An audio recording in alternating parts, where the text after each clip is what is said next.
Setiap orang mempunyai masa padang gurun di dalam kehidupannya. Masa padang gurun adalah masa yang tidak mudah untuk dijalani. Gambaran padang gurun di dalam kitab suci sebuah tempat pembuangan. Tempat di mana gersang, kering kerontang. Terjadi pula cuaca ekstrim, siang begitu panas dan malam menjadi sangat dingin. Dan di masa padang gurun adalah sebuah masa di mana seseorang mengalami kejatuhan, dan umumnya dipandang padang gurun adalah sebuah tempat menurunnya sebuah kehidupan. Contohnya di dalam kitab suci banyak sekali tokoh-tokoh yang melalui masa padang gurun, tetapi uniknya dan menariknya di masa padang gurun itulah mereka mengalami tuntunan tangan Tuhan yang lebih kuat lagi. Dan selalu di masa padang gurun makin dialami tuntunan Tuhan itu, makin terasa kuasanya. Karena itu, kita perlu melihat dari satu sisi bahwa masa padang gurun adalah masa kita dituntun oleh Sang Maha Penuntun hidup kita. Dituntun di gurun selalu memberikan kepada kita kekuatan untuk maju kembali bersama dengan Tuhan, Sang Pemilik kehidupan. Saya Nikolas Kurniawan kembali menemani di dalam Sabda Tuhan. Hari ini dari kisah Musa dalam Keluaran pasal 33 ayat 11-14. Demikianlah biasanya Tuhan berbicara kepada Musa muka dengan muka, sebagaimana orang berbicara dengan temannya. Ketika Musa kembali lagi ke perkemahan, pelayannya yang masih muda, yaitu Yosua anak Nun, tidak beranjak dari tenda itu. Musa berkata kepada Tuhan, "Memang Engkau mengatakan kepadaku untuk membawa umat ini, tapi Engkau tidak mengatakan siapa yang akan Kau utus bersamaku. Bahkan Engkau berkata kepadaku, aku sangat mengenalmu dengan namamu, dan kamu juga mendapat kemurahan hati di mataku. Oleh sebab itu aku mohon kepadamu ya Tuhan, jika aku mendapat kemurahan hati di matamu, mohon tunjukkanlah jalan-jalanmu kepadaku, supaya aku dapat mengenalmu, agar aku mendapatkan kemurahan hati di matamu. Pertimbangkanlah juga, bangsa ini adalah umatmu." Lalu Tuhan menjawab, "Kehadiranku akan menyertaimu, dan aku akan memberikan ketentraman kepadamu." Keluaran pasal 33 adalah babak yang memang tidak mudah untuk Musa lalui di masa dia menjadi pemimpin untuk umat pilihan Tuhan yang sudah keluar dari tanah penindasan menuju ke tanah perjanjian yang dijanjikan Tuhan buat mereka. Dan masa yang sulit selalu menjadi masa yang berat buat Musa lalui. Sejak awal dia dipilih untuk menjadi pemimpin, sampai dia menjalankan kepemimpinannya, dia selalu berhadapan dengan berbagai macam konflik dan masalah pelik yang menindih hidupnya, menyebabkan dia tidak mudah untuk melangkah. Dan selalu dia merasa sendiri, tidak ada yang menemani. Karena itu kita lihat di dalam ayat 11-14, ketika itu dikatakan bagaimana Tuhan berbicara kepada Musa muka dengan muka sebagaimana orang bicara dengan temannya. Ungkapan ini menarik di dalam kitab suci karena mau menegaskan bahwa Musa dianggap oleh Tuhan sebagai sahabatnya. Ini merupakan sesuatu yang berbeda dengan pandangan agama pada waktu itu, yang mempunyai paham bahwa kalau orang berhadapan dan melihat Tuhan, maka dia akan mati. Bila seseorang berbicara muka dengan muka, maka dia akan binasa. Dan disinilah sebenarnya Tuhan ingin meluruskan dengan mengatakan bahwa Tuhan bicara dengan Musa seperti berbicara dengan teman.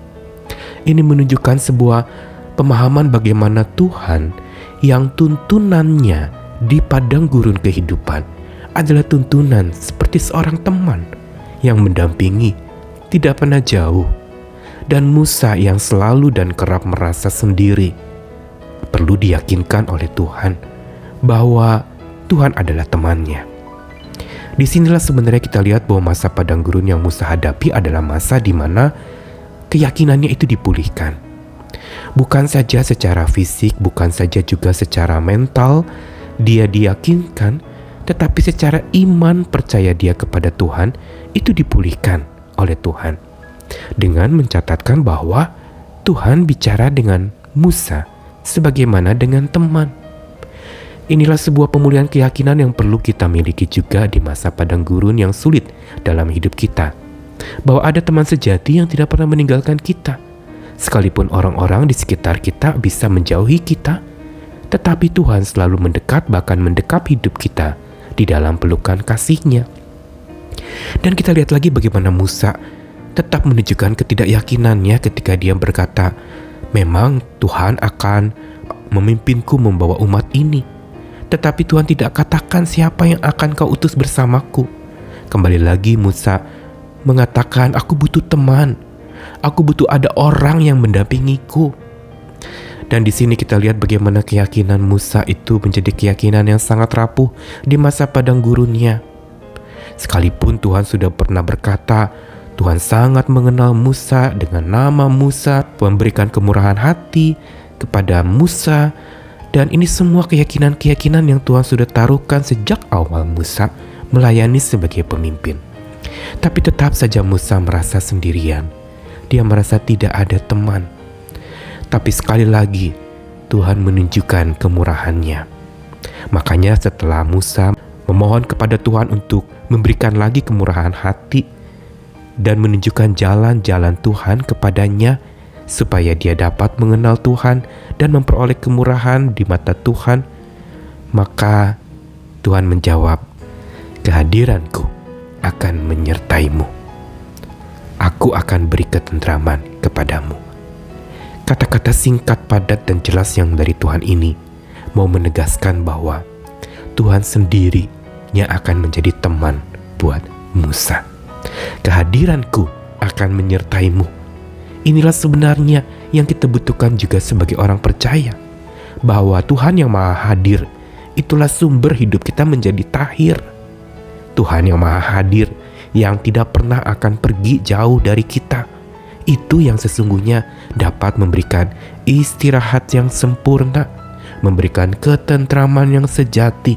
Kata ketentraman itu dalam versi Alkitab lain digunakan istilah bahasa Ibraninya wahani hoti, dari kata Noah yang artinya sebuah masa istirahat, masa tenang, masa jeda, masa di mana seseorang itu bisa mengalami sebuah kelegaan, ada sebuah kehampaan tapi mengandung ketenangan di dalamnya. Inilah sebenarnya pemulihan keyakinan yang kita butuhkan di masa padang gurun, di mana keyakinan kita tampaknya menurun. Kita mungkin meragukan, kemana Tuhan? Kita mungkin meragukan, kenapa saya tidak pulih-pulih? Kita mungkin juga menuntut untuk hadirnya seorang teman yang mendampingi, sosok manusia yang menemani. Tapi Tuhan menjawab sebagaimana Tuhan menjawab kepada Musa. Dia menjawab kepada kita, aku sendiri akan jadi temanmu. Kehadiranku itulah yang akan memberikan istirahat kepadamu, yang akan menenteramkan hidupmu. Apa yang ingin diajarkan lewat dialog Musa dengan Tuhan adalah bahwa gurun kehidupan bukan tempat menurunnya keyakinan, tapi tempat terbaik untuk mengalami tuntunan Sang Pemulih keyakinan. Tuhan tidak berhenti menuntun kita, sekalipun mungkin kita mengalami berbagai macam kondisi-kondisi yang tampaknya menurun. Ingat, tuntunan Tuhan mampu mengangkat kita kembali, menuntun kita bahkan di jalan yang menurun atau jalan yang menanjak, di jalan yang tampaknya suram maupun di jalan yang ujungnya terang. Semua dituntun oleh Tuhan. Dia selalu menuntun, Dia Sang Penyelamat, Dia memulihkan keyakinan kita. Dia bukan saja jadi dasar keyakinan kita, tapi Dia sanggup pulihkan keyakinan kita. Dari sinilah masa padang gurun tidak lagi menjadi masa di mana hidup kita menurun, tapi menjadi hidup yang penuh dengan tuntunan tangan Tuhan. Selamat dituntun lagi oleh Tuhan, kasih-Nya menyertai kita sekalian. Amin.